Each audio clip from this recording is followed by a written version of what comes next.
All right, and welcome to Sketchy Saturday. Another Saturday where we've kidnapped a whole bunch of artists and forced them to perform for you like circus monkeys. I'm Steve Michaeletti, independent artist. We're going to go around the room, talk about who we are, what we're doing, and what we're working on. So, Hoy, you're up. Hello. So I'm Hoy from co-founder of Hyde Herman Studio. My background's in illustration, animation, graphic design, and voice acting. So that's what I do. All right. Christy.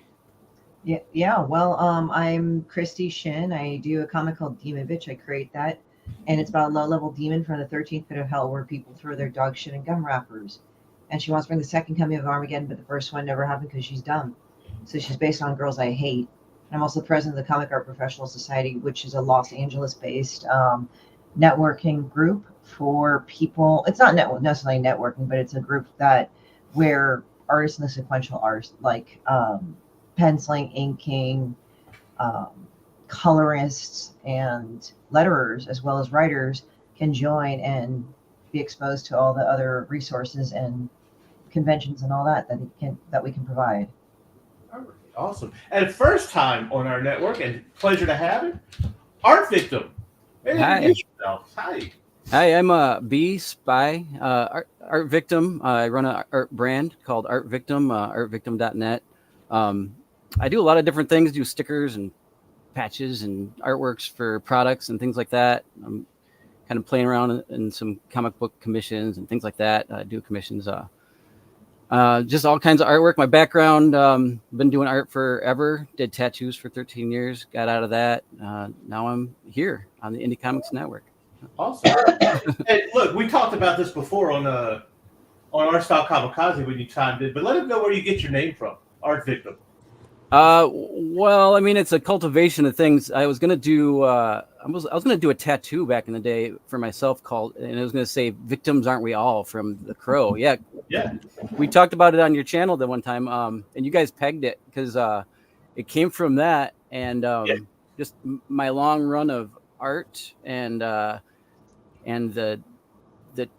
tumultuous world it is. I just kind of felt like I was a victim of my own circumstances. You know what I mean? I'm spending my rent on art money, on art supplies, and I'm staying up too late, and I'm doing all the things. And I went down the tattoo road,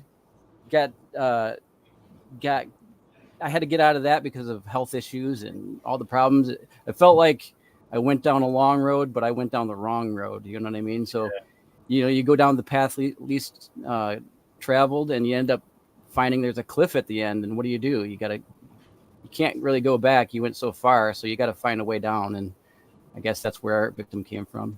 Kind of that whole cultivation. Well, I think it's what's the word? Apropos. And when you say, if you're an artist, you're definitely an art victim. So right. Well, my one friend was like, he's like, I want you to come on being like an art hero or something like that. I don't really feel like that right now. Like maybe when I get back up, you know what I mean?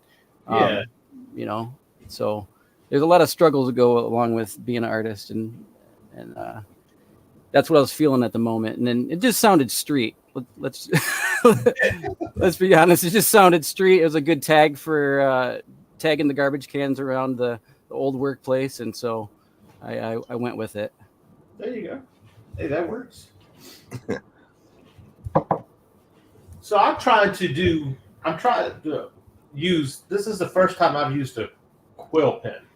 A quill pen? Yeah, I love them.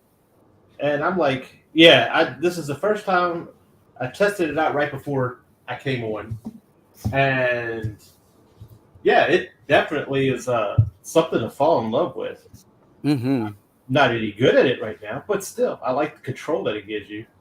It's pretty neat. I used to play around with them for a little bit, and there's like different types of like sizes you can do, or different types of like quills, and what kind of effect that you're trying to do with it. But I mean, usually, mainly people use quill pens just for fonts, really, or trying to look super fancy, which I've seen on like YouTube like multiple times. I was like, damn, still pretty impressed. Yeah. I have to try. I would like to learn how to do lettering like that. I'm not good at lettering. at all. So that might be something I end up tackling eventually. Mm. See what you mean. I love all kinds of traditional inking like that. Another one is there's one that I like. It's called an architectural ruling nib, and it's a different style of dip pen. It's a good one to look into. Architectural styling pen. Yeah. Neat. That's a long name. Yeah, architectural ruling nib. Yeah, it's like Ruling. Yeah, it's a different type of dip pen, but you can get them where they hook up to compasses. So basically, then you got a dipper that works with a compass. Oh, So neat. they're kind of a neat tool. You know, I don't get too technical too much anymore. Oh, really? I'm like, if I could get a perspective, a vanishing point, and then I figure it out from there. I still use grids here and there, but not too technical with it. Because I remember I used to do grids for back in college, where they taught us this whole grid method where you can draw by blocks. I guess. Oh yeah, where if yeah, you need to do something to transfer to a mural, there you go. Yeah, something like that. And so it was like, oh, that's pretty neat. Or for drawing people and everything else, and you just grid them out. The only thing I've tried it before. It didn't really. It felt stifling. Yeah. Like that.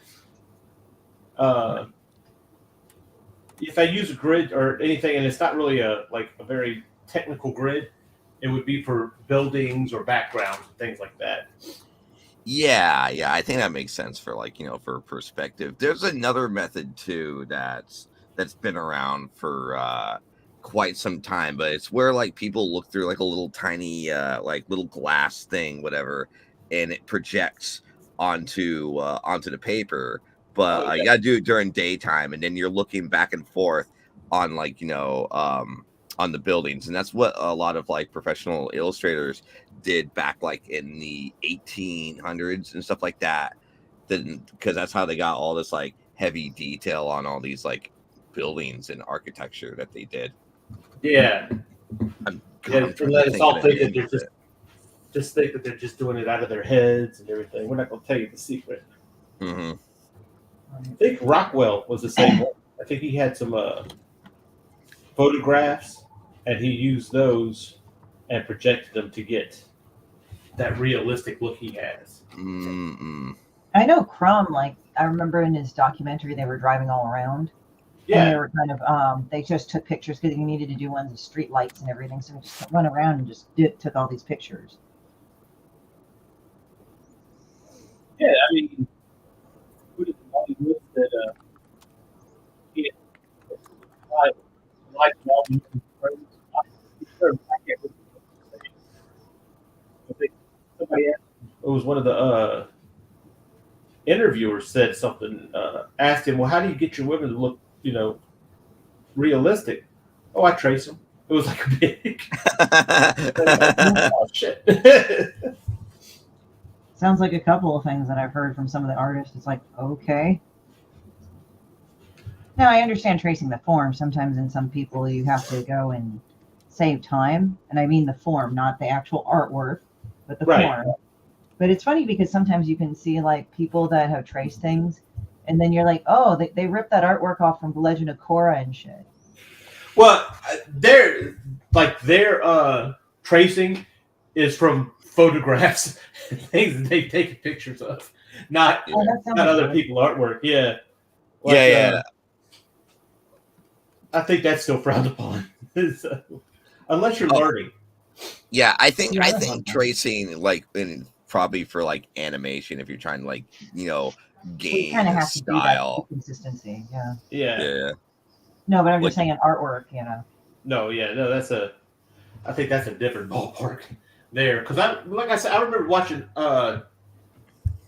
Neil Adams had his Patreon, and he was discussing. He actually took a picture of Ted Danson and turned Ted Danson into Batman by tracing. So he kind of mentioned, yeah, there's an artist who does this, and he's a really good artist. I just kind of wish that he would stick more to using his own photographs. And I'm like, oh, I think I know who you're talking about. It's a popular Marvel artist. Yeah, a lot of those guys kind of trace like other poses and stuff to save time because they're on a strict deadline a lot of the time. Yeah. That's what I heard some of the pros say. DC too, like they got to go and get all that shit done like in a month, and then they have to go publish and all that, or even less than a month. I've definitely rotoscoped some things, but you know, if you're gonna hit a line or something, you can always change every single one, right? Right. Yeah. Kind of use it as an underlayer and change every single one. Unless you're like rotoscoping manually. Don Bluth is in the Secrets of Nim has a lot of like heavy rotoscoping. I think Disney did that too. They did that too. They didn't really necessarily trace the form, but they traced the movements. Well, that was during when Don Bluth used to work for Disney. Yeah, I believe that. Yeah, not many people know about that. It's like, yeah, he was like one of those rebels, like Ube Iwerks and all that. Yeah. Disney was being an asshole to them, so they went off and did their own jobs. Well, I think with Bluth though, his thing was that Disney wasn't being just authentic enough, and There's that. But then Disney had like at that point in time, probably by the time Bluth was working for it, if Disney was still around, because Disney died in 60 something. Yeah. He probably wasn't even concerned with the animation department anymore. After that whole strike, he pretty much checked out of them. Like, whatever. He didn't care anymore.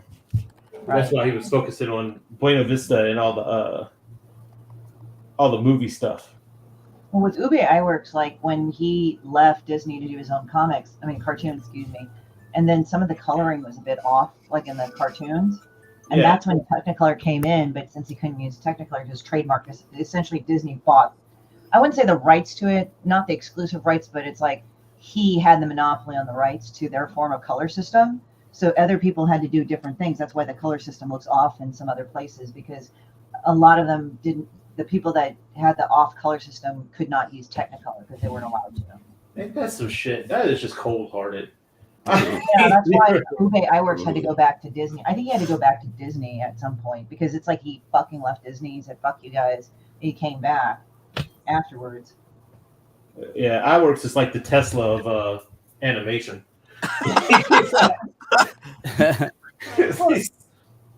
It's funny because people were going like, "Oh, oh god." No, go ahead. Oh no, I'm sorry. I was just saying like. It was cutting in and a little bit in and out, but I wonder if Ube Iwerks had like bad takes like Elon. Well, I mean, he definitely didn't have the money that Elon had. He had the name because of course at Disney, but then Disney fucked him over. That's the thing. Which is sad because he was so loyal to Disney. Oh yeah, so loyal to him. When Disney left the studio left that one studio after they basically stole. Christy, you know the name, the bunny. Oh, Oswald the rabbit. Oswald. Yeah. Actually, I'm laughing about that because he made them their bitch because he bought it back after they stole it. Yeah. Huh. Yeah. But actually, nice. they say Disney became anti-Semitic after that experience because they fucked them over that bad.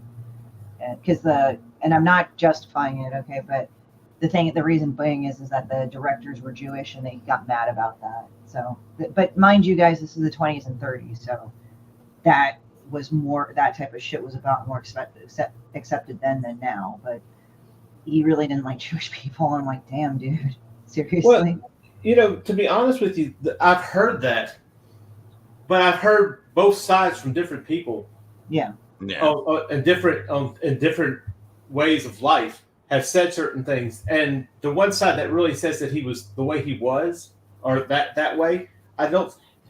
There are some questions he asked, and they just made that assumption. So I don't know how honest, truthful all of that necessarily is, or if it's just people's perspective. Well, it's 'Cause, like you know, stuff of legend. It's like stuff of legend when you really think about it. Like there's Yeah. another one where hold on. So but yeah, it's just interesting because when I learned about that, that was interesting because this was I have to admire Disney on this because it's like he got fucked over I think once, I think twice. He did the Alice and Adventures that was wildly popular. But Oh yeah. because creator rights were not very good then. It was in the 1900s to 1920s. So obviously they fucked him over. This nope, that's ours, even though he created it. So now, and then I think he did Oswald the Rabbit for another studio. They stole that from him too. But then when he became big, he bought him back. And he said, "Fuck you." And now I think like it's funny because we would never have had Mickey Mouse if Disney didn't get screwed over by Oswald. They had Right. Mortimer Mouse, which was the proto Mickey, and then they changed it later to Mickey Mouse. Yeah, I think his wife didn't like the name Mortimer. If I'm not mistaken, is how I go. Yeah. Well, I was like, it was funny because I read like the kids version, you know, the Disney story that they have for kids. And I think one of the Disney stories is like, oh, look, there's a cute little mouse. Let's name him Mortimer. No, let's name him Mickey. And that's how it happened. And that's how it happened. No. His Wow, wife, that's I think, simple. Yeah. Well, I think his wife kind of looked at it. She's like, oh, "This is Mortimer." No, that's horrible. Like, why'd you name it? This is stupid. Oh, come on, honey. I want to name my cartoon Mortimer. I fucking hate it. Or See, I think his wife, if I'm not mistaken, because it was an inker for him. Yeah, she Either, or yeah, she was an inker or a colorist, because women couldn't be animators at that time. They could only be inkers or colorists. So. Oh shucks, we couldn't ever be like animators because that's too hard. No. Okay, now the Benadryl is wearing off. I feel less stupid now. Trigger warning. Fuck you. That's pretty much how my brain was. It's like, wow. It's like taking Benadryl like that. I was like, man, so is this how it feels like to be stupid? Jeez. It's like not drugged up, stupid. Like because I can't like enunciate things very well. It sucks. Yeah. Or like if I say something, I'll say like, oh yeah, Disney, and it's like, oh yeah, no, he was like this, and it's obviously not correct, but my brain is like, in my mouth are not like going like, oh yeah, this is like clear-headed. No, well, no, I mean, even still, you haven't said anything that was wrong, I don't think. So, right. No, I ended up doing a little research on Disney when I was doing dispatches. That's how I ended up. Dispatches, huh? Yeah, dispatches from outside the box. It was the first show I had on here. Oh wow! Okay. And I would take a topic, like say claymation or Disney or animation, dark fantasy, things like that, and we would just kind of bring up examples and talk about it. It was just a way to inspire people to create, to kind of get outside, your surroundings and breathe, so that way you can, create fluidly, I guess. Right.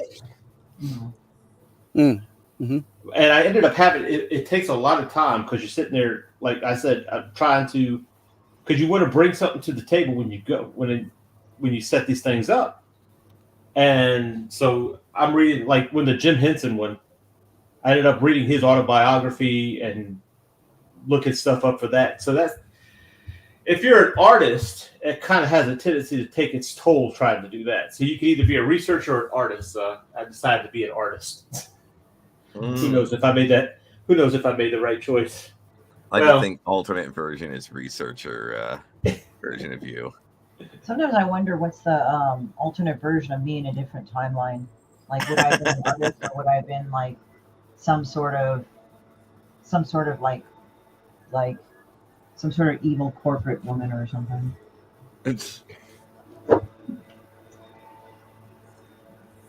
We said alternate, right? Alternate universe, yeah. We got to decide on if it's bad timeline or not. Sometimes you have to wonder. Well, you know how like DC and Marvel like do like the 10 million fucking stupid ass timelines. Oh god.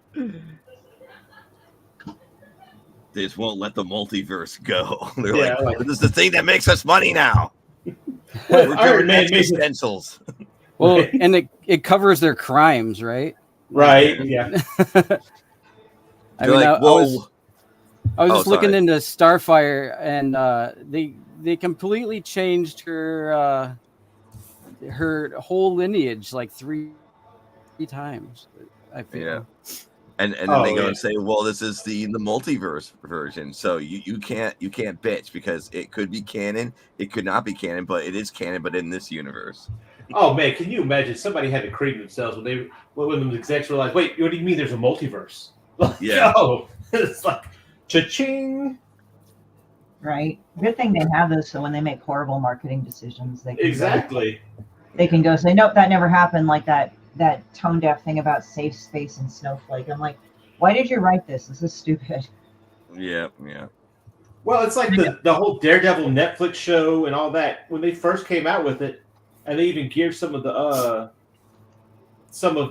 writing to what happened in Avengers. And Yeah. then they're like, "Oh, this is canon," and then, "Oh, that's not canon. What are you talking about?" And now, it's canon again. Okay.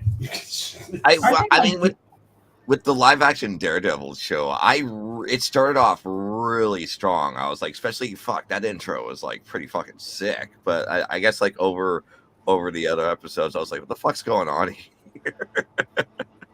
They did that during the second season. It kind of was all over the place. I think because they were trying to bring Frank in. They really wanted to bring Frank in. Oh, But- Frank Castle, god damn it. Yeah. And they were looking at, I think at that second season, honestly, they were looking at trying to create their own little Netflix Marvel MCU thing. So they were also trying to gear up for the Defenders to go cross over Jessica Jones and Luke Cage Oh, and, Right, Yeah. see. and Iron Fist. That didn't really exist, even though we. That does make sense that why they were doing all those shows, and then they'll be like, haha, we have our own MCU. Yeah, it's like, Suck it, Marvel. fuck you, Kevin. I mean, but it's just. Well, and they were like dealing with Sony, and they had to reconcile some of the shit with Sony. So there you go. Oh yeah. Like for a while, you couldn't have mutants, but you had Inhumans.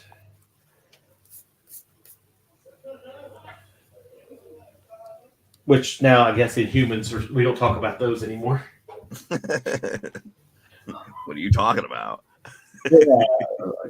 What Inhumans show that never existed.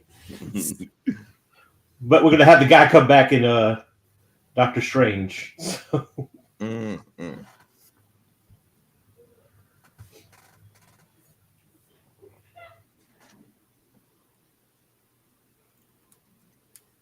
Oh wait, which dude from Doctor Strange? Black Bolt. Oh yeah. It was the same Black Bolt as in the Inhuman show. So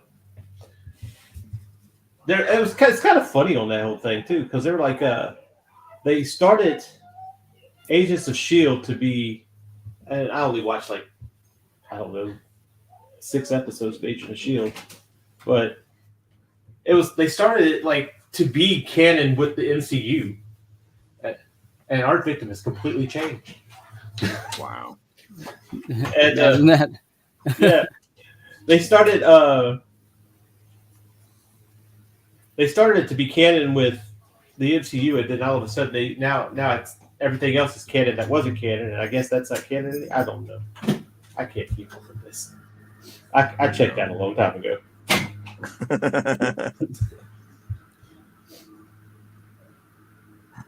It's too much.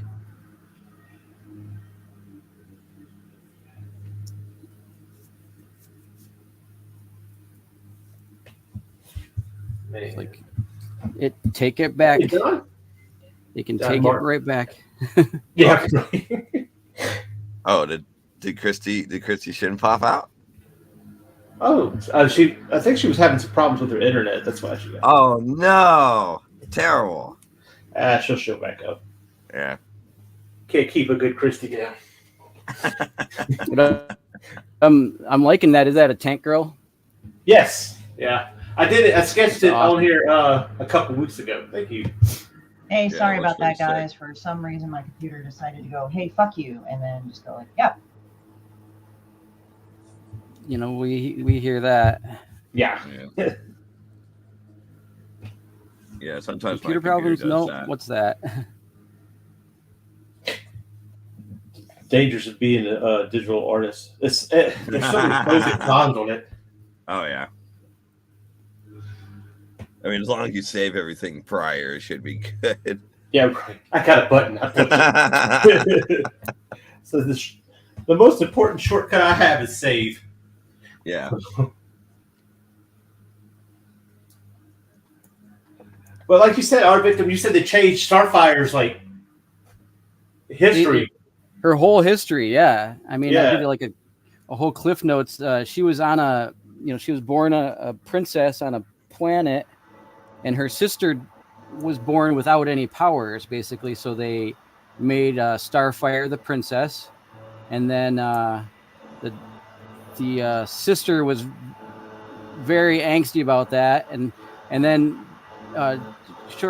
long story short, in the new style they made it completely opposite, and Oh, really? yeah, it's just like a horrible switch up. Oh. Like why can't you just keep with the cool old storyline? It was working, just nothing wrong with it. She kind of has her original though. She kind of has kind of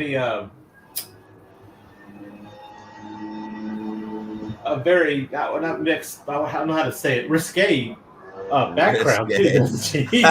Well, she has a stripper outfit. She has a stripper outfit. Yeah. I remember when I first saw her as a kid. You remember when they had the things on spinner racks? Yeah. Well, what ended up happening was that on the spinner rack, I open it up and it's her and Dick in bed with each other, and like her ass is in my face on the fucking panel. I'm like, okay, there you go. As a kid, I was like, all right, that was interesting. Was that in the 80s? That was in the 80s and 90s. That's a different form of art education. So the 90s got really crazy with it, and then I guess the new one is pretty bad too. The new Oh, one, the live action one. They age her appropriately because she's supposed to be like 14, which obviously, and 16. I mean, at the time she was actually supposed to be 16, 18, but it's like, I mean, obviously you can't portray a 16-year-old like that anymore due to a lot of reasons. Yeah. So that's kind of interesting. So well, and see, I looked it up, and she was 22, I guess, or in her alien years, she was like 100 and something. Right. right. It's the old anime adage. This is not a 6-year-old child. It's actually a 110-year-old dragon. Yeah. Yeah, it was kind of odd. It was like, okay. In her world, she's an adult. What are you talking about, America? I also hate what is it? Like, I mean, they made her outfit less sexualized, and they said, but she's poly, and I'm like, okay, you guys, whatever. And it's just like, okay, and then they say, oh yeah, I have all these partners, and it's like, but you're not hypersexualized, okay. Okay. Like, she's an alien. She doesn't understand the concept. Yeah, like, it's funny. Now she's 22, but for a while they were like, oh yeah, she's 14, 16, but then along the way she became poly, and then it's like, well, okay, that's not appropriate, so let's age her up. I'm like, okay, sure. I was like, all right. Well, see, what we're talking about here is actually several different Starfires because they're all from a different multiverse. That would be the easiest explanation. There you go. Ass is saved. Come on, DC, get your shit together. Yeah. Hire this man. I mean, I just think it's funny because, like, before, like, she was like 16, 18 in the 80s, and he made her all like with big boobs and stuff like that, and that was kind of funny. And then, like, I'm a kid and I see them in bed together. I'm like, oh, that's great. I guess I know what they did. Yeah. No, they just hung out. Yeah, she just happened to be on the bed. She was looking like a superhero version of Dolly Parton. Dolly Parton's got good posture. Yeah. She does. She has to. So, Right. hey, Mike, what's happening? She's got great hair. Hey, Mike. I just thought it was funny, and they're like, Yeah. and then they made her like with small boobs again. Like, there are like girls. There are such things as women with big busts. I mean, that is actually a thing. Like, okay, you don't need to do lady sex hole, whatever, but Well, then she became really popular with the youngers because of the cartoon. And the cartoon, she definitely had. From Teen Titans. I did like that character design. I think that was a pretty good character. Oh, yeah, I think that she had a great character, yeah. Yeah, like, I think that fit her personality the best. Yeah. Like, she was kind of innocent, but she knew she wasn't stupid. She knew what was going on. Yeah. Sorry, and she was always supposed to be like a peace-loving, love-loving hippie style. The whole the whole world was based on love and good emotions, and that's why I think she's troubled throughout her emotions. You know what I didn't like was I Am Starfire. That was garbage. I'm sorry. Is that the movie? No, it was like the book. Yoshi Tani did the artwork, and no, I'm not saying like, oh yeah, like I hate Yoshi Tani's work. No, her work is good. I love her work, but the person who wrote it was fucking shit. Like, it looked exactly like the writer, and I understand a lot of people self-insert. That's how you write, but it was so bad, and it was like it wasn't even exactly what she did, which was the weirdest thing. It was like she was just like this. She was just angry and pissed off all the time, and she was just not a nice person, and it was just weird. Yeah. See, and that's where like everybody's saying they don't like the new school one. What is it, 52 or whatever, where she's like very emotionless, and they're like, that's not true to the character. Oh, really? I don't think I had the Titans that I read that I did pick up and read. I can't remember who was doing the writing for it, but it was Damian had gotten the Titans together. But what was crazy about it is like, okay, Dick's an adult. You had Damian Wayne was Robin, but Raven was still a teenager, and I think Beast Boy too. So I don't know how the hell they fucked that up, but well, it's kind of funny because they brought back Damian because it's like, I think it was like Batman the Demon Within or Batman the Shadow of the Bat, where Talia had a kid and she just left him on some guy's doorstep, right? Had Damian, and they kind of like left Damian alone for quite a while, and then they brought him back in recent years.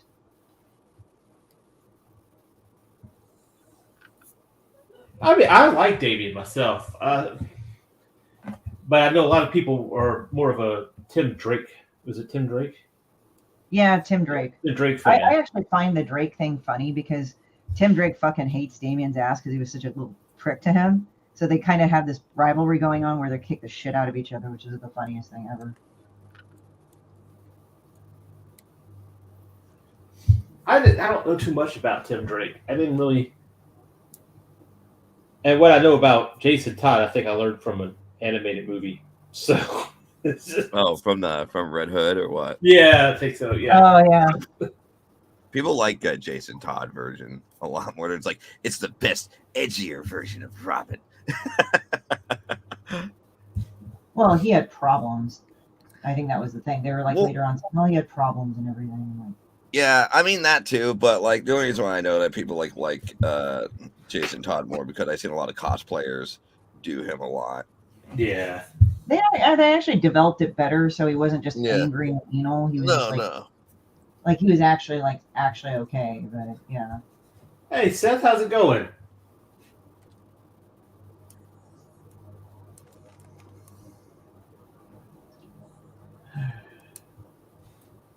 Oh, this is getting so annoying.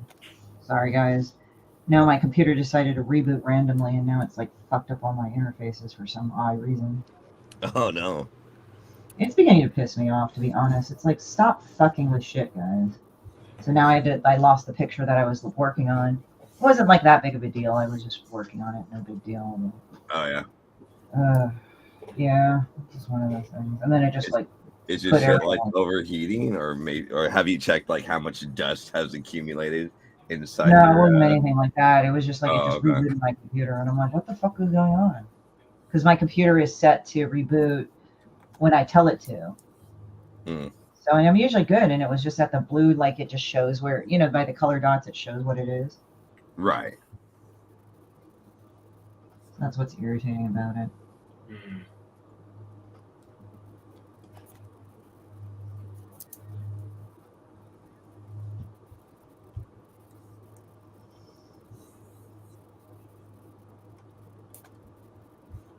Yeah, see, I decided to try to do a little traditional because honestly, I'll find a pen that I like on digital, and then I'm like, oh yeah, this is awesome, and then I come back to it later on. And I'm like, man, I don't like this. I don't know what happened. You're like trying out and it's like, I remember liking this, and then you come back Yeah. and be like, oh, here's all the things that I hate. I remember now. No wonder I stopped. Well, digital has a tendency to really show you your mistakes to you. Yeah. Well, it's kind of weird because so every time I do traditional, I accident because I hit like Control Z to like undo things. Oh yeah, But when I do traditional, I do the same fucking thing, and I was like, oh wait, I have to use the eraser. Shit. right. So I can't fucking like undo it, and I expect like traditional to fucking like automatically do it. In my mind, I was like, oh yeah, dude, because it innately happens. Than anything else, and I was like, "Fuck, I can't." It's different. Go to the top of the page, undo, and it's not there. Yeah. Do you use Clip Studio or I use Photoshop or what do you? So I use Paint Tool, Sci, and Photoshop, but I like to bash a lot of things. So for perspective and stuff like that, for anything that's like building related, I'll use SketchUp, which is an architectural program. It's like very easy to use, so I use that for like buildings, whatever. Or sometimes, like I said, I like to bash certain things and like render certain things out in 3D and the mixture of 2D, and sometimes I'll mix it up with the traditional stuff. A lot of times, if I see certain textures in real life, I'll also take pictures and bash that into based on whatever's going on. Oh yeah, nice. Yeah, so you don't just stick with one. I'm not using Clippy and stuff like that. I just use Paint Tool Sci because they're just a company that's been around for a while, but they updated now. I just don't have their updated, but you get free updates from them because if you purchase once, you get free updates. So I was like, sick. Oh, nice. Yeah. Yeah, I started when I went to digital. That's what I went with. It was Manga Studio when I went with it. Oh wow. And now it's Clip Studio. And I tried Illustrator, but I didn't find it too different than what I was already using on Clip Studio. With Adobe. I mean, Adobe Illustrator is kind of a little bit complicated. Like, I'm used to Adobe Illustrator, but sometimes it can be like such a bitch and a half because it's like, oh, I want to use this tool, but it's like, no, you have to do this specific way to use this particular tool that you want to use. It's like, come on, can't you just be like Adobe Flash and just let me do the fucking thing? Like, it's but no, Illustrator is a whole different bird to me. Yeah. So Illustrator is like kind of like just a bitch and a half, and so I was like, you know what? I'll just go into Flash if it wants like vector files. That's fine. Mm-hmm. This is annoying the hell out of me because like now my color palette is like huge, and I didn't want that, so I want the squares. That's the thing. Like that's the thing about digital is you can get all this stuff for digital, and a lot of great stuff has been made because of the limitations that people have had. Like I think I've heard like James O'Barr use duct tape, or not duct tape, I think electrical tape, black electrical tape or something to get the darts and the crow. Oh wow. That makes sense. Yeah. Because like certain inks wouldn't, because of the lighting, would turn into like not like a dark, but it would be like a purple or purple dark, anything, or a blue dark, and you're like, oh no, this is not like a pitch fucking dark to get that. Yeah, like if you're using India ink, it is actually a deep blue.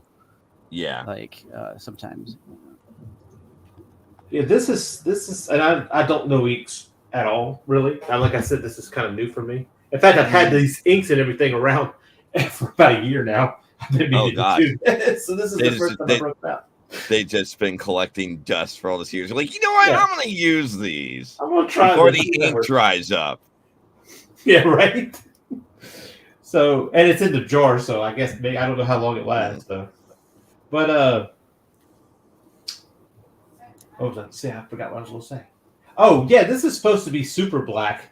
I don't know how super black it is, but it's Speedball. I want 100%, like the blackest black in pen form. That's right. I want it when I pick it up. It's listening to The Cure or Norwegian black metal. I think if you're getting like that, you might even look into Sumi. Sumi ink is a Japanese. I like Sumi. I played with Sumi before, and Sumi's pretty good. Yeah, that's actually a fun one to mess it up. You just get the block. The ink is the fucking block. That's it. Or you can just get the little Sumi ink in the bottles if you want to. But I much rather prefer the block, and that way you wouldn't have to like give 10 shits about it drying up or anything.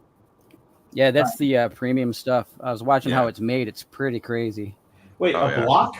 Like yep, like a block. You gotta yeah. Oh yeah, wow. it's a physical block. You have to use like a wedding stone to get it going.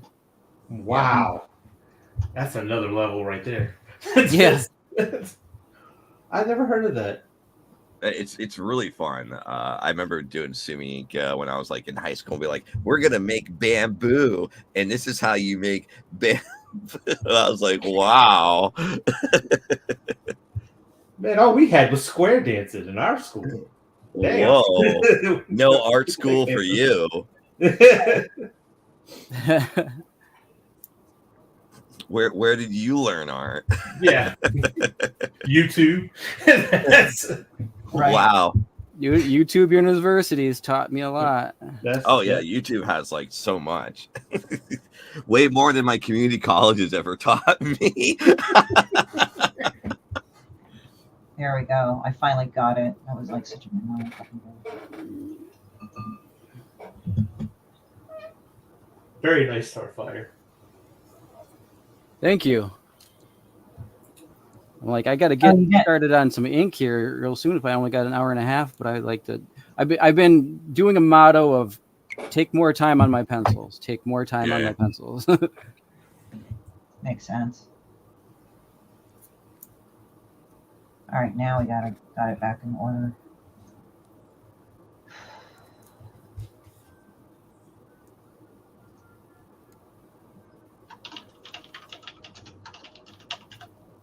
There we go. And I really love her old school hair, like that really like.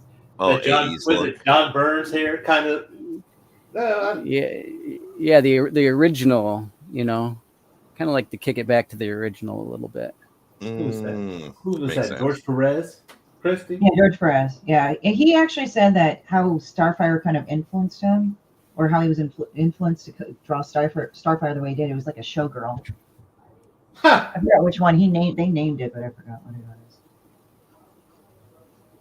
Yeah, I guess I can see that. Yeah. Well, it explains the outfit.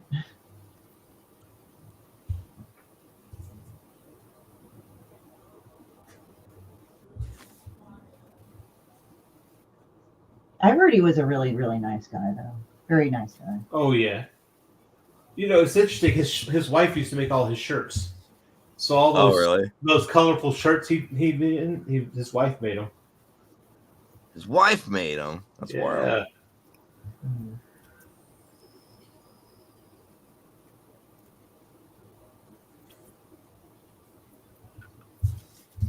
There we go. I learned that from comic book men because, It's kind of funny because like sometimes people run comic books like a WWE or something.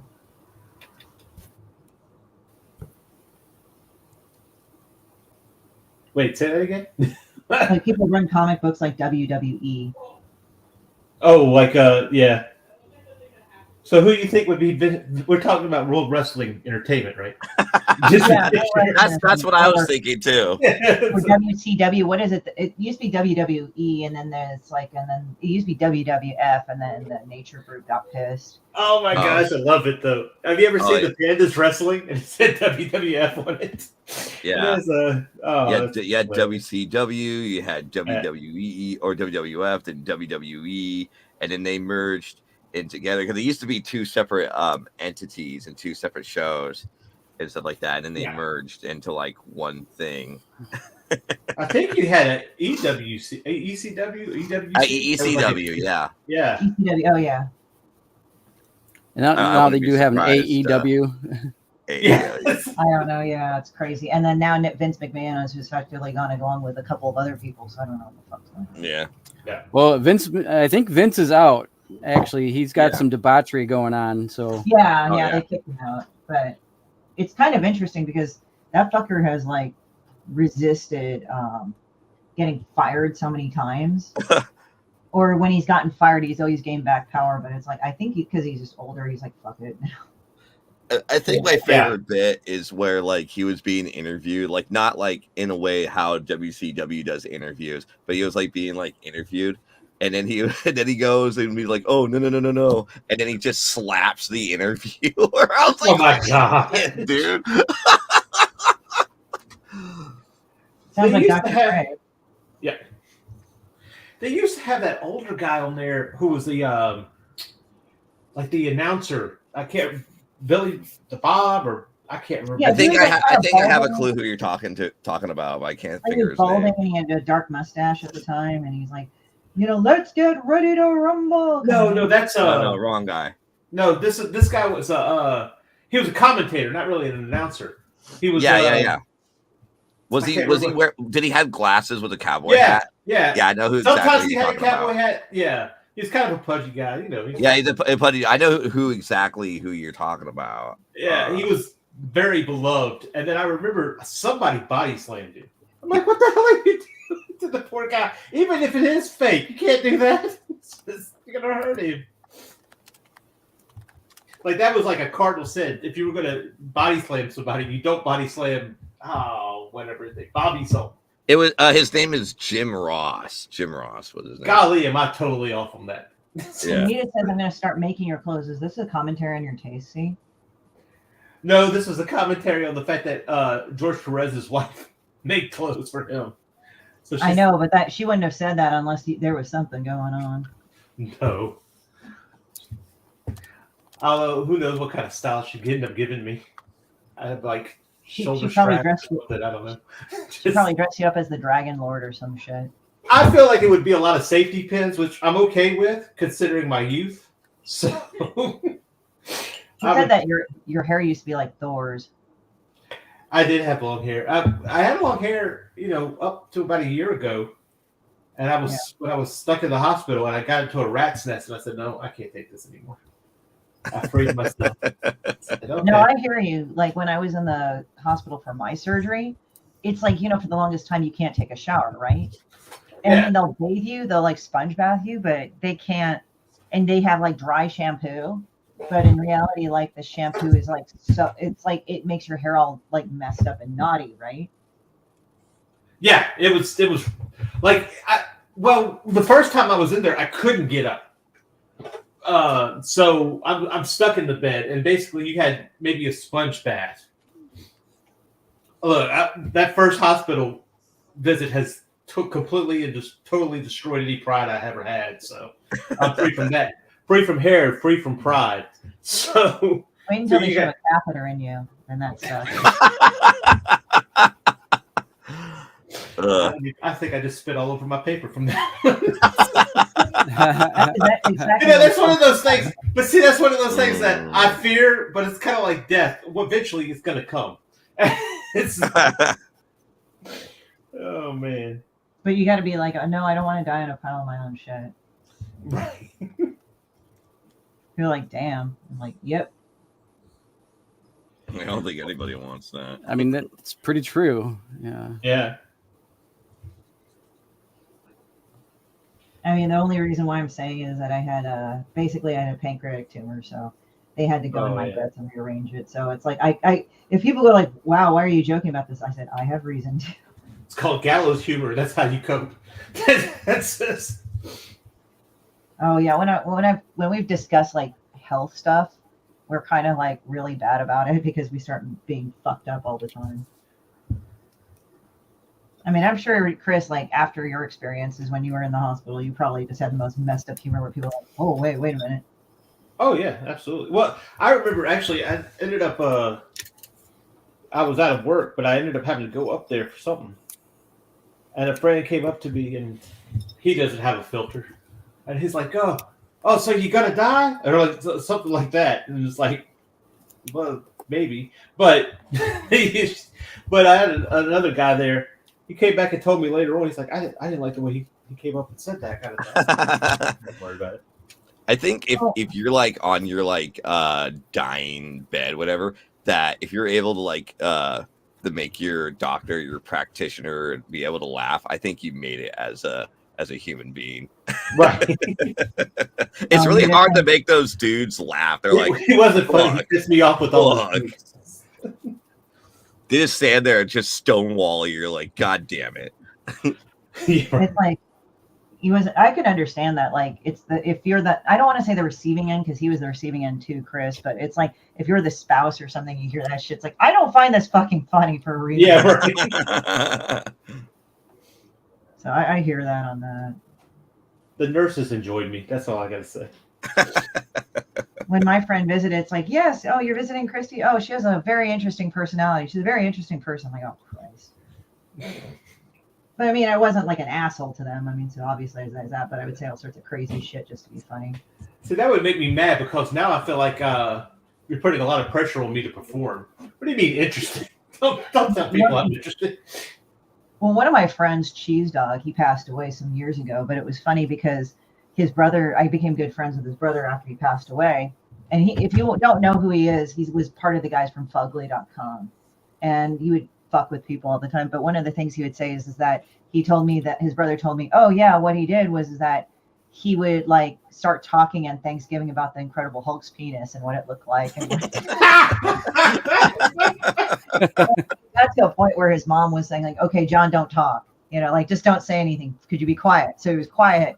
But then that sort of Damocles was over their head. And she's like, damn it, John, just speak now. Yeah, just whatever. Just get it out. He just talking about inappropriate shit at dinner just to be funny. So he would talk about the Incredible Hulk's penis and stuff and what it looked like. Oh, man. Gives a whole nother meaning to Monster Cock. Yeah, I get it.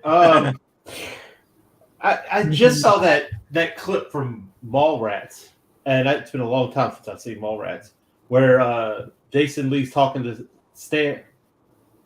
Is that right? Jason Lee? Jason Lee, yeah, it's Jason Lee. He used to be a pro skateboarder, too. Yeah. A good one, too, at that. Yeah, he was at, like, actually the woman that cast him at the time, but it was for, not Chasing Amy, but it was for Mallrats. She was actually dating her daughter, which was funny. And they just really? Yeah, and then that kind of went from there. I mean, he was already famous by like the pro skateboarder name, so it's like I don't know if I could say, oh, it's total nepotism because he did actually have something on his plate, Well, in actuality, she might have been using him. He might have been the advantage point for the movie as opposed to him getting the upper, the step up. She might be getting it by having him. Yeah. Because it was like Kevin Smith's second movie.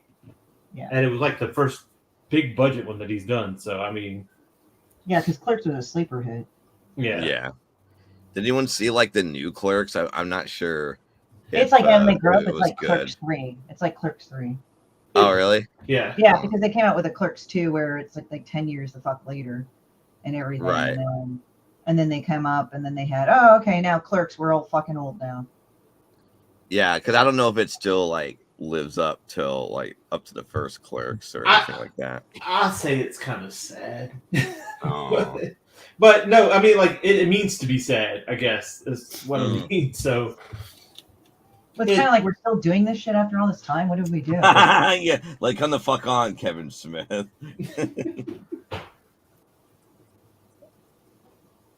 We waited forever for another Clerks. This is what you get. yeah. Great. Well, I mean, when you think about it, it's the slacker shit, you know, where all you do is work in a goddamn convenience store.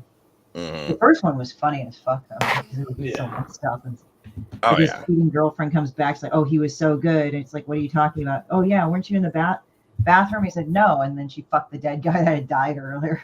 Oh right, yeah. That's got to really say a lot. Boy, that's got to be a. And then she was like catatonic because she fucked the dead dude, and it showed the dead guy under there with his erection and everything, and it was like, oh man. Well, look, comic related. Okay, so you know the scene where they go to the funeral, and then like 10 minutes later they come running out. Oh yeah, because he pushed her over in the coffin or something. They actually made a comic of what happened in the funeral home. Yeah, what happened in those 10 minutes? Yeah. Yeah, and it's like I can't believe you pushed over the coffin. It's like, well, I put her back in. Yeah. Like shit like that. Oh man, those are the days. It kind of reminds me of this one comic / it was based on real life. And it's funny as I've sort of kept in touch with like one of the guys that did it. So it's called Shut Up Little Man in the 90s, right? So what it was like recording verite. I guess that started the whole reality craze, even though it really started off on like legal stuff. So what it is that these two punks, Eddie Lee Sausage and Mitchell D, decided to rent out this cheap flop house like apartment that's called the Pepto-Bismol apartment in San Francisco. Okay. And basically, after they made the deposits, she says, "Oh, the neighbors are a little loud. This is a slumlord." And then they did a comic book out of it later on, like some other people did, like Dame Darcy and all those guys. And it was funny because it was like literally this recording of these two alcoholics. One was gay and the other one was homophobic, and they would just fight all the time. And it got to a point, it was like all hours of, it didn't matter if it was evening or anything, and the cops would be called out there for domestic shit. And then finally, and it would be funny because like they basically Ray would be going around how he would hate gay people and how they would die. And people are like going, wow, why did you listen to this? And they said, it's kind of funny because you have two people that fight with a penetrating hate that could only be love. And Ray and Peter, the gay guy, like actually would kick his ass all the time. But it was interesting. Wow, everybody's quiet. I don't know. No, I was listening to you. No. I was just like, oh man. So what ended up happening was that they recorded it because when one of them banged on the door to tell him to shut the hell up, like Ray said something like, "I'll be a killer before you were born. I'll be a killer when you're dead." Like he threatened to kill them, and so they were scared. So they started recording it. But when they would listen, they said, "God, this is really awful." And then like when rent time came around, they would fight too. And then they'd have a Vietnam vet era guy named Tony come by, and oh man, it was bad. And this was the comic, right? Or is this real life? It's actually, it did happen in real life. Like my friends and I, we start quoting the fucking audio all the time. And you can find it actually. You can find a lot of the free audio clips on Shut Up Little Man. Like Google it to find it.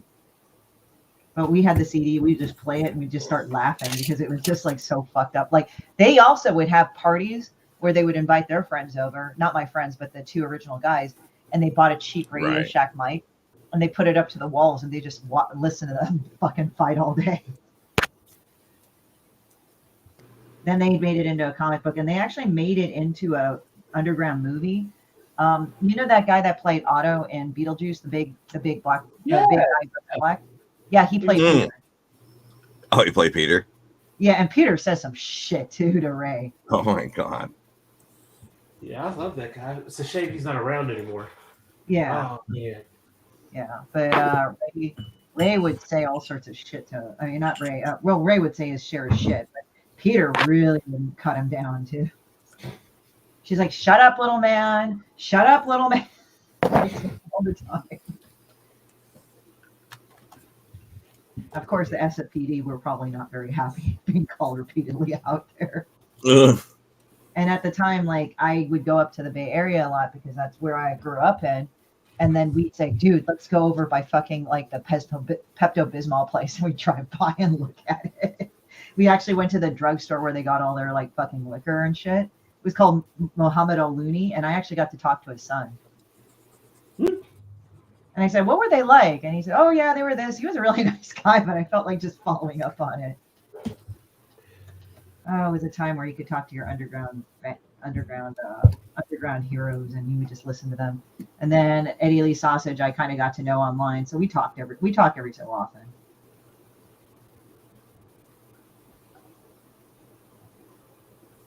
See, that's So the kind everybody, of. go on, sorry. No, I would say that's the kind of thing that I like. Is more people who are doing what they want to do, regardless of whether or not it's popular or anything. I guess it's like especially comics, like the underground comic scene and everything. Yeah, Those guys were doing what they wanted to do. They weren't trying to work for Marvel or work for I've always liked underground comics. It's just because you could do or say whatever you want. I mean, there's a lot of shitty ones out there, but Oh yeah. But like, there's one like of Johnny Ryan. Like, oh my god, that fucker. I sent Nita some stuff, and she was like, oh my god. I definitely like a lot of underground stuff, like from Robert Crumb to Fabulous Furry Freak Brothers were really good. yeah. Or Fat Freddy's Cat was also been really good as well. Oh yeah, Fat Freddy. Lawrence told me about it. I didn't know about it until like he told me about it. Well, because it's all part of the same universe for Fabulous Furry Freak Brothers, and so it's all part of that same dope grower mindset is the case, and it's all like set like in the 70s, and I remember they like brought it back as an animation, and I was like, it's not. But it's not the same. It's not the same vibe because they're like, well, what if we did this, but like it's in this current year? And I was like, no, because they're set in the fucking 60s and 70s, fucking trying to hawk weed all the time. Where instead it's not the same vibe. Right, there's a whole different atmosphere and culture there. Yeah. That goes into that, yeah. So it just kind of ruined it for me, and I was like, I'm not gonna lie. Despite that, John Goodman is one of the voice actors, which is fine, but I was like, it's just not the same when I read the comics. So it's like, What show is this again? Fabulous Furry Freak Brothers. Oh, okay. Actually, there's Yeah. another one that I just as a news flash, guys, for personal experience. If you have a friend that comes from a grower family and they tell you you're doing too much weed, that says something. Yeah. Like one time we like saw this one person and like they were smoking weed, and one of our friends that's a grower was from a family of growers, and they said that bitch does too much weed. I'm like, you would know, man. Jeez. Yeah, it's like if you do too much weed for a grower family, you are doing way too much weed. I grew up with some people who were well, at least I knew them when I was in high school, but their parents were heavy smokers, very heavy smokers. Smokers of what? Weed, very weed, and but their kids didn't do anything. I think their kids like pretty much like whatever about it. Yeah, I think they as didn't a kid over it. Yeah, because I mean, they would have been perfectly fine with their kids smoking with them, but they just didn't. They didn't want to. Well, I think it's like this, like when you have people like or come from a family of artists, and then the kids are totally fucking square, like they just like become engineers or some shit. I mean, my family was like a bunch of math heads and engineers, and guess what happened to me? I think it's like kind of like when it comes to like families doing this thing, because kids would like rebel against their parents. So if your parents are like totally fucking hippies and they're smoking weed all the time, the best thing to rebel against is become a square. But if your parents are fucking squares, your best thing is to rebel against doing all this crazy shit. Right. Which is kind of funny because like when my parents like did all the math and shit and everything, it's kind of funny because like I kind of didn't care, but I wasn't going to do stupid shit like because sometimes what people do in order to quote unquote be different is that they just start doing all the drugs under the planet, and then they start like doing all sorts of really crazy reckless behavior. I mean, I understand some experimentation is that happens, but it's like when they really get into all that addiction type stuff, it's like, damn guys, like you could just do your own thing, you don't have to be self-destructive. Yeah. I'm going to rebel by being a fucking total loser. You know what? I am gonna get that science engineering degree. Fuck you. Yeah, right. I'm gonna show you. I'm gonna be an astrophysicist.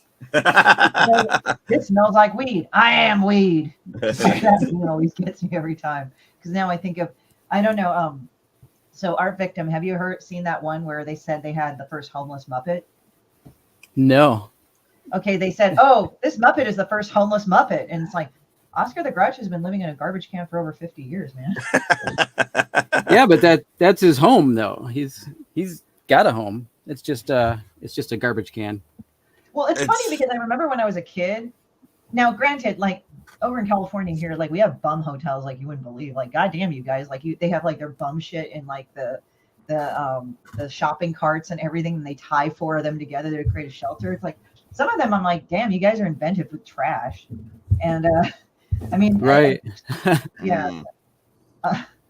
Hi, Michael. So you heard of Shut Up Little Man. 20 years ago, I came across the Shut Up Little Man audio recordings. It was so fucked up. I was obsessed for a month on trying to find out more about who they were, and they scoured the internet. Dude, I didn't have a copy of Ray's death certificate, but you could get it. You could order a copy of it from the website for a while. That's wild. So that interests me though that they had their first homeless. So they had like an actually one that lived on Sesame Street. He's just in the alleyway somewhere. Yeah, right. That's what I don't. But that brings up a different problem than Oscar the Grouch, because it's like, wait a minute, aren't y'all supposed to be like caring and loving and giving? You know what I find it weird every time, like, oh, this is the first character we have, and they only use it for like one episode and then never use it again. Yeah. Well, it's like funny because like they had what was it? So going back to Oscar the Grouch really quick. So what was funny about Oscar the Grouch was that like there was a time like where there was this one episode where they actually went inside the garbage can. And it was actually a nice subterranean apartment. Yes, I remember that. It was funny, and I was like, I was laughing at that. So yeah, but no, I mean, like, yeah, I hate that shit. It's like where they say, "Oh, we're gonna use it once," and then they did that for a while, like with gay characters from like DC and Marvel. Like they said, we're gonna make them so completely gay and all this stuff, and you're like, okay, cool. And then we're never gonna show them again. We're just gonna put them on the shelf. I said, oh, okay, you put them on their island because they don't have any use anymore. That's actually very nice of you. Yeah, I'm being sarcastic, by the way. Tokenized them. Yeah, that was it. I just shake my head. Like, I mean, at least they could have done for the homeless Muppet is keep him with a job, and then he could have gotten a home. You know, I mean, why'd they have to fight him so quick? Or lived out of his Muppet car or something. Worked at Mr. Hooper. What is it, Mr. Hooper's store? Yeah. You know, come on, something. Yeah, give him a job. Give him all the jobs. This is he was taking our gerbs. I mean, Big Bird doesn't wear pants, and we know what birds do, so they got a street cleaner, you know. He's got to shit somewhere. All right. Why do you think I draw a shitbird constantly shitting and dumping all over the place? Because her cloaca's busted. All she can do is just shove like fucking frozen Costco hot dogs up her ass all day. Oh God. Sounds like fun. $1.50 Costco hot dogs. Let's go. You can actually buy a whole. They're actually good hot dogs. They actually don't give me a tummy ache because I noticed that they're not beef hot dogs. The chicken and pork hot dogs like fuck me up for some reason. But I can eat sausage, so I think it's just they said it's because the quality of the meat's nasty or something. Oh yeah. It's that grade D meat. It's lips and assholes. Although I do like cheddar cheese. That's not bad. Okay, my Benadryl high is off. It's gone now. Oh God, I'm so glad I don't feel stupid anymore. I'm so happy. Hello, Nimrod. Yeah. Hi, Nimrod.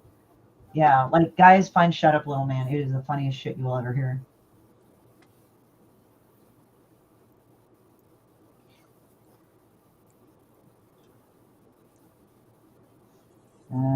Well, you played it off well. We didn't even notice that you were completely out of your mind.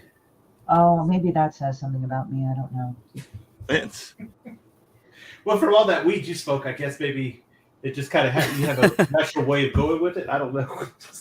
Funny enough, I don't do weed. That's a hilarious bit. That's the thing. I don't. It's funny because it's just I think I mean I don't have any issues with people doing it within reason. No. I mean like anything.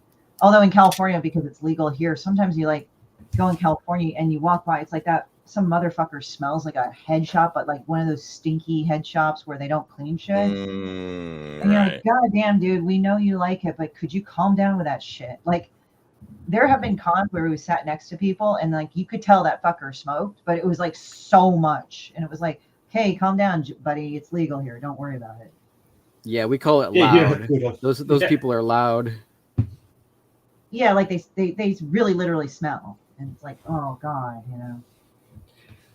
Yeah, because sometimes they come in and it's nostalgic, and you're like, all right. But then sometimes it's just loud. Yeah. It's like, man, you're making me Jones just by being here. Come on, give me that weed. I am weed. All musty looking and shit. They it's okay as long as they don't hit that skunk weed. That's the only problem. If you really smell it like that, then we have a problem. Oh God, there's like all sorts of weed out there that's like bad. Like I've seen people like turn almost psychotic if they don't take the right shit. It's kind of weird because back in the day it used to not be like that. You know, like, No. reefer would like calm you down, but now it's like Jesus Christ, you guys, it's just as bad as you on speed. Well, it's because they're all concentrated now. They got like where Yeah. they're taking like dabs or whatever, and they, it's like taking 1,000 joints to the face all at once. So Yeah, but you think that would- it changes things. You'd think that would little calm you bit. the fuck down, though. I'm still like mystified. I'm like, God damn. Well, it gives the people anxiety, I guess. You know. Yeah, that's the thing. It's like I thought this shit was supposed to calm you down, and then it's like then they were going like this, like, you know, I take this for my anxiety. It's like I couldn't tell, motherfucker. Oh. And it's like they're just like anxious and crabby, and I know. And like super paranoid. Yeah, like the paranoia I know is real, and sometimes I'm in the old school, but it's even worse now. I thought it was so fucked. Why are you wringing your hands? Yeah, why are you like picking at your skin? Must be the fentanyl talking. Mike says, I thought it was so fucked up. The adults did not believe Big Bird about the snuffleupagus. When every child watching saw that hairy motherfucker. Okay. Eventually, they quit. They quit doing that, and the adults could see him. Actually, you know, it's probably because the adults were smoking as much weed as the kids were. Anyway, sorry, I had to say that. But going back, like I was just thinking, you know what scared the shit out of me as a kid? What movie? What? E.T. What was that? E.T. E.T. He looked like a big walking pile of dog shit. That some dog. Oh God! And how he moved just fucking freaked me out as a kid. Side to I hated side. him. Just kind of like this like weird jerky movies, like when he say "E.T. phone home," and it's like, God damn it, get out, get away from me, you fucker. You know, and that's I've heard that before, and you know what I've experienced too is the turtles have freaked kids out too, like showing live a action new one? batch of kids. Yeah. I'm like, you're gonna love this, you know, to my little nieces and nephews, and they're like, no, we don't. It's There's like creepy. one scene that's like probably like maybe where I think it's like Michelangelo Donatello coming in through the door, but once his mouth moves, you can see the it's probably like maybe like less than a second or so, but if you pause it, you see the other dude's mouth inside of the guy who's running the fucking. Oh right, yeah.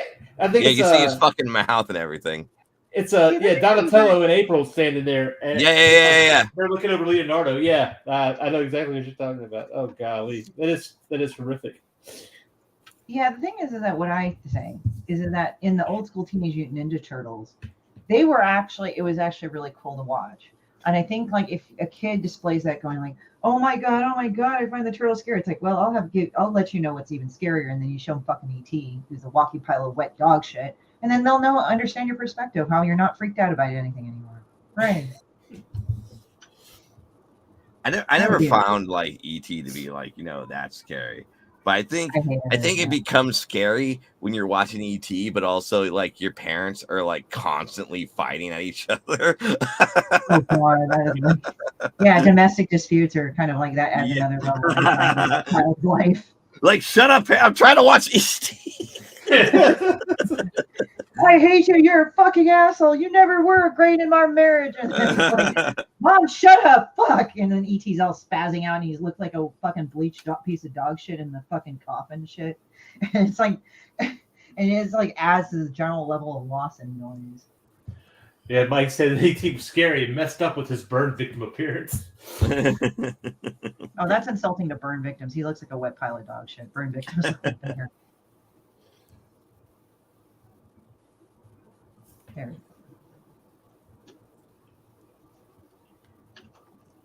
Let's see here. When I was a kid, the things I hated were when people pulled their faces off. I thought that was the best part as a kid.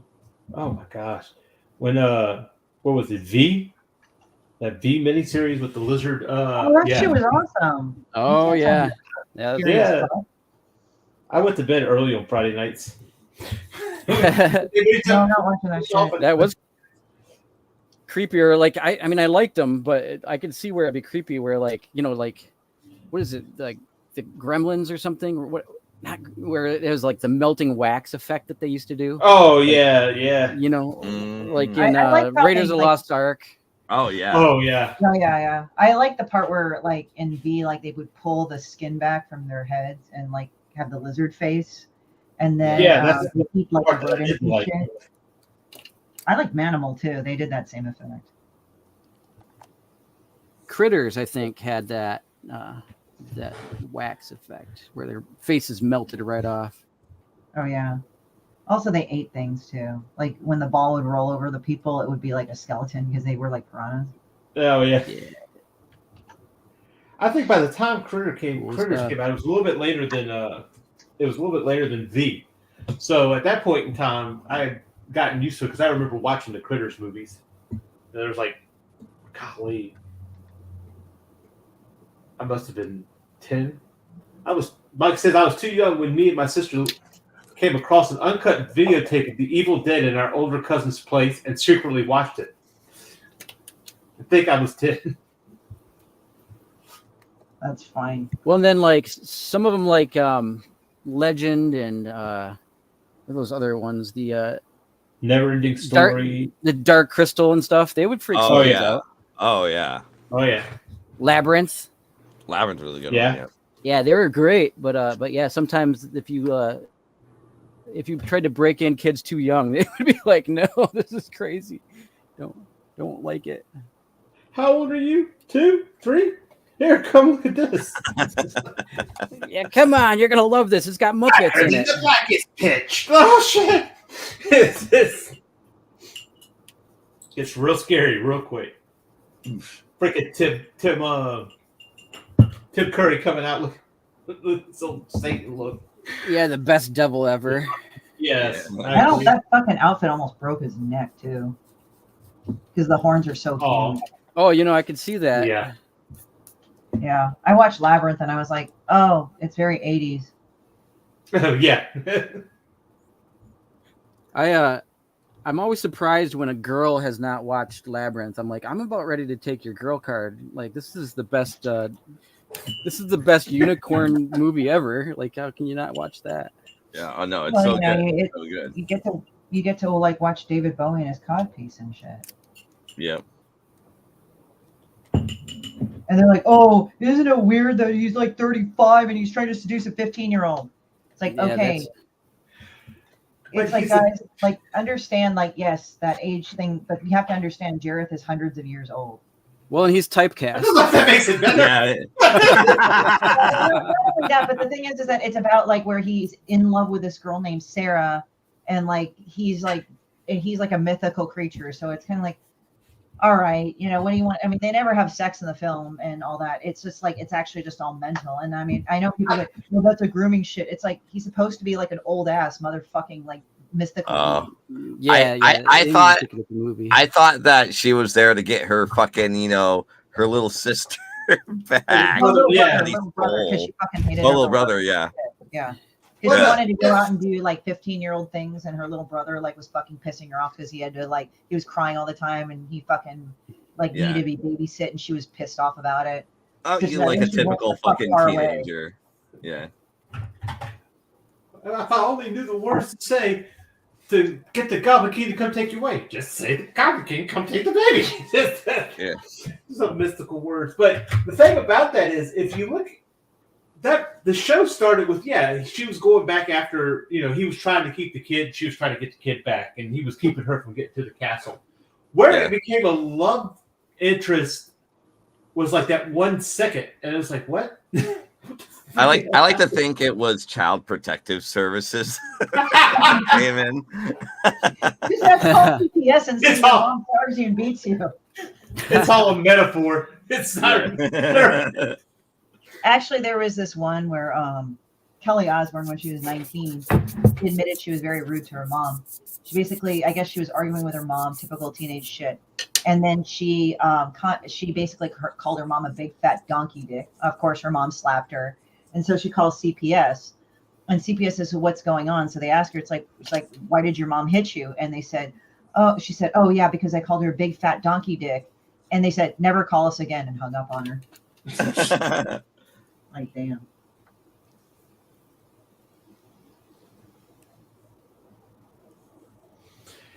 Yeah, I guess they probably had kids too. You could let their kids call them that and see what happens. It's like, what? She slapped you? That's all? Oh, put her on the phone. What you need to do is this. This is how you hit her without having bruises. She's lucky that didn't happen. And it's like, I think I have been around the police that would do that. So Russell Peters is Canadian, but his ethnicity is Indian. And he would always talk about how his Indian immigrant dad would fucking beat his ass all the time.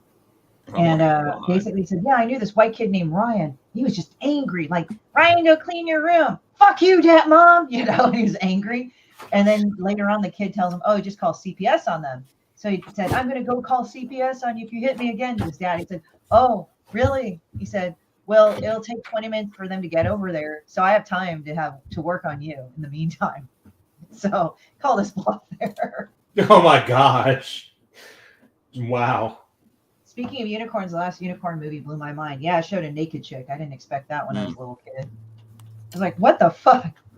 Why is she naked in a cartoon? I'm confused. I mean, I just remember the harpy had boobs. That's what I remember. Oh, yeah. Oh, yeah, that was wild. Definitely. But I love that show so much. Yeah. Did you know that was a pre-Miyazaki show? That was right before Studio Ghibli came online. It was the same studio, but it was right before it became a Miyazaki studio. Oh, really? So, yeah.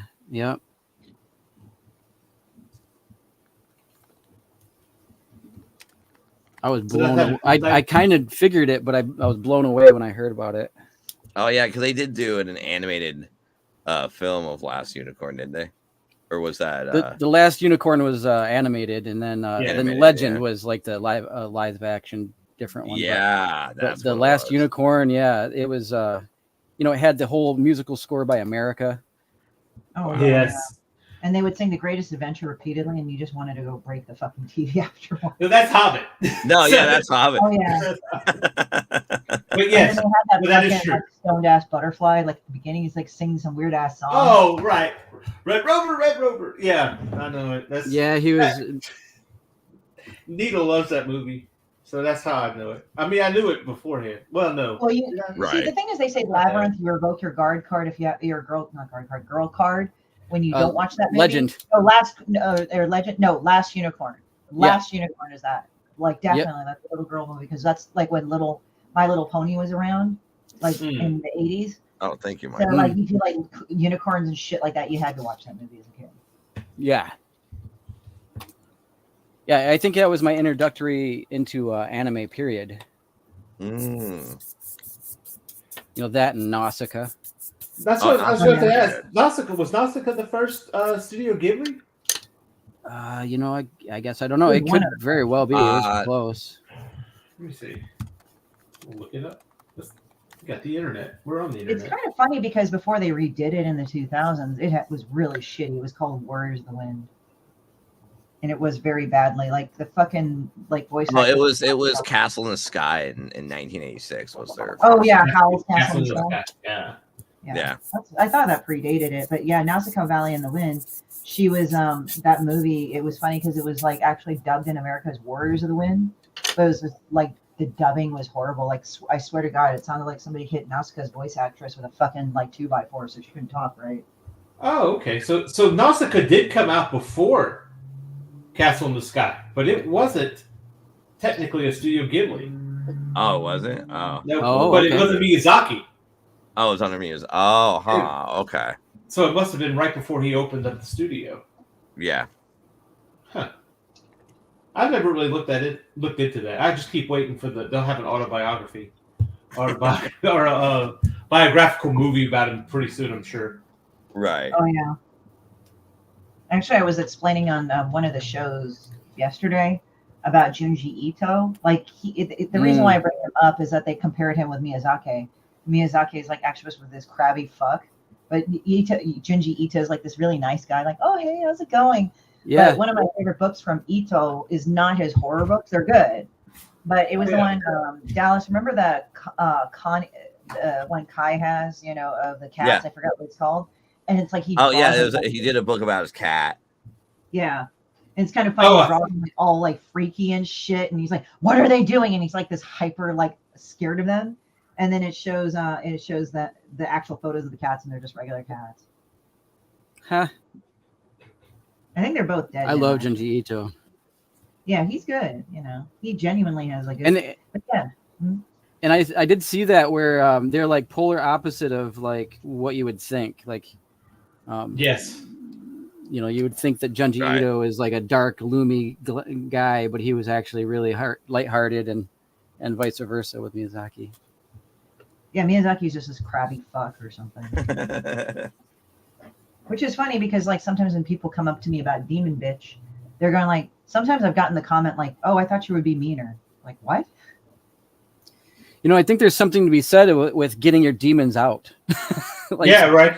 You're able to get your frustrations out on paper. Yeah. Well, sometimes I do like I'll draw a panel and I'll show a few of my friends, like very select friends. I said how it falls. I think Hoy is one of Hoy and Kai, and then I showed it to Nita, and Nita's like, "Oh my God." Like some of the shit is pretty awful that I've drawn. Oh, that's cute. That Starfire is cute. I'm trying to think what style. It's not Bruce Tim. I'm trying to remember. It looks like that old, almost Hanna-Barbera shit.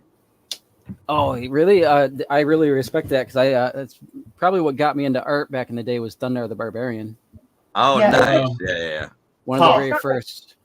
Yeah, it's not like hyper stylized like that Kirby look. It's just, I'm trying to remember. It's like, the 60s look kind of thing where how they drew certain things a certain way.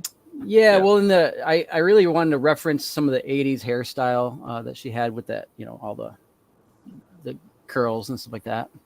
Oh yeah, I mean, I was thinking of the lines because the lines and how you're drawing her face kind of reminds me of the 60s style, in a way.